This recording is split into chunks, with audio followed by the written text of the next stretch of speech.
Hello বন্ধুরা, কেমন আছেন? আশা করি সবাই আছেন। বন্ধুরা, মায়ানমার ইস্যুতে উদারতা দেখানোর কোনো সুযোগ নেই, এরকমটা কিন্তু আবেদুল কাদের কিন্তু একদম কড়া ভাষায় জানিয়ে দিয়েছেন। বলছে যে মায়ানমার ইস্যুতে কিন্তু কোনো উদারতা কিন্তু দেখানো যাবে না, কড়া ভাষা কিন্তু জানিয়েছে। অবশ্যই এই আপডেট কিন্তু নিয়ে কিন্তু আমরা বিস্তারিত আলোচনা করবো। তার আগে আপনি যদি এই চ্যানেলে নতুন থাকেন অবশ্যই চ্যানেলটিকে সাবস্ক্রাইব করে কিন্তু আমাদের পাশে থাকুন এরকমই নিত্য নতুন রাজনৈতিক এবং সর্বশেষ আপডেটগুলি সবার আগে পাওয়ার জন্য।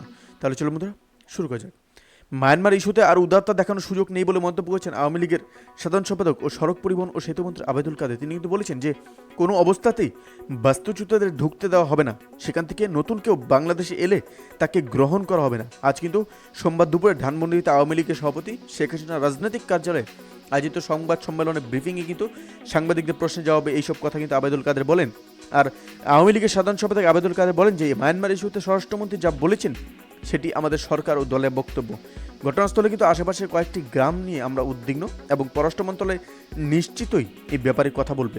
যতই উস্কানি আসুক আমরা প্রতিক্রিয়া দেব না। আবেদুল কাদের কিন্তু আরও বলেন যে ওই দেশ থেকে ছোড়া মর্টার শেল পড়েছে আমাদের সীমান্তে, এরই মধ্যে 3 জন কিন্তু গুলিবিদ্ধ হয়েছে।